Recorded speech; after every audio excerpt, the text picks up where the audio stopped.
Antes de comentar la parte medular de la propuesta, por economía parlamentaria, solicito se integre el texto íntegro en el diario de los debates. Los saludo, diputados y diputadas, vecinas y vecinos que hoy nos acompañan, hoy son menos.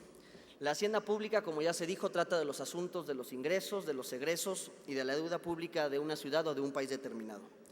Por las fechas en que las encontramos, es prioritario hacer un análisis y un diagnóstico puntual, objetivo y sin prejuicios partidistas de la situación que guardan las finanzas públicas de nuestra querida ciudad. En un ejercicio similar se encuentran en este momento las diputadas y los diputados en el Congreso de la Unión, debiéndose traducir este examen en la integración y aprobación de una miscelánea fiscal y una ley de ingresos 2016 que sean responsables y coincidan con las expectativas económicas de nuestro país. En este sentido, el PAN ha sido muy claro. No apoyamos ni apoyaremos los cambios que desde nuestra perspectiva perjudiquen la economía de las familias mexicanas.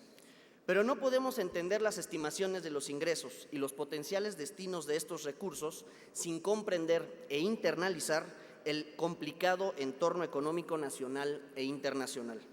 Temas como el precio del petróleo y la apreciación del dólar incrementan en su importancia relativa en este debate. En el rubro de los ingresos, podemos decir que la Ciudad de México tiene un excelente estado de salud, ya que mantiene un nivel de ingresos superior al estimado año con año, promoviendo tener márgenes de error envidiables respecto a otras entidades federativas. Otorgo un dato: el Distrito Federal es la entidad federativa que más recauda de impuestos y derechos locales. Pero hoy no nos tiene aquí el tema de los ingresos, tampoco nos tiene aquí el tema de los egresos. El tema que hoy nos tiene aquí es el tema de la deuda pública del Distrito Federal. La deuda pública genera desconfianza en la opinión pública y entre muchos analistas. Imagínense el déficit público. El déficit público se da cuando los gobiernos deciden financiar parte de sus gastos mediante el endeudamiento con diversos órganos públicos y privados, en lugar de hacerlo a través de la mayor recaudación de impuestos. Más claro ni el agua. Un gobierno solamente tiene dos fuentes para poder gastar. La primera, los ingresos tributarios, es decir, a través de los impuestos que pagamos las y los contribuyentes. Y segundo, el incremento de la deuda pública. Por definición, el stock de bonos públicos en circulación en una economía genera intereses. Por tanto, la existencia de deuda pública implica que ésta, por el pago de su capital más sus intereses, incrementa su valor con el paso del tiempo. Es decir, opera simple y sencillamente como un préstamo entre privados. Pero aquí me voy a detener, pues bien valdría la pena recordar que el trasfondo de la debatible equivalencia ricardiana es que el consumo del individuo representativo en una economía no cambia ante la decisión del gobierno de financiar su gasto a través de impuestos o a través de deuda. ¿Por qué?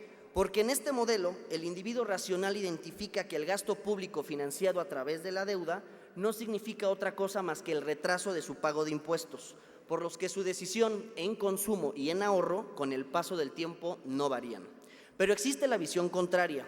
El gasto público financiado con deuda es perjudicial para la acumulación de riqueza y de capital, ya que la existencia de impuestos establece un vínculo directo entre el uso de los recursos productivos de una economía y la carga que ello representa para el agente privado por el uso de los mismos.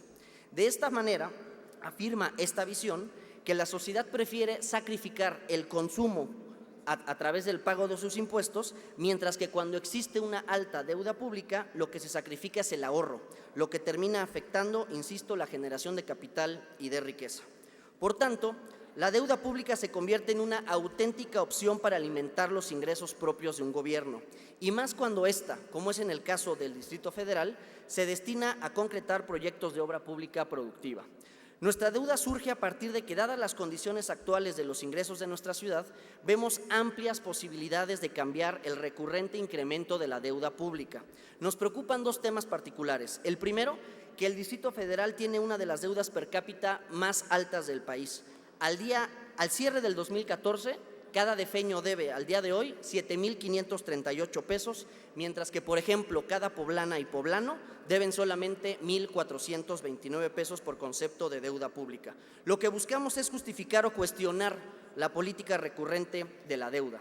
Que quede claro, en el PAN buscamos que de manera profesional y objetiva exista cooperación de información entre los poderes ejecutivo y legislativo del Distrito Federal, ya que de esta manera podremos, además de tener una auténtica visión federal, pues ganarnos la confianza de las y de los vecinos, además de crear propuestas para la resolución de los problemas de finanzas que tiene a nuestra ciudad.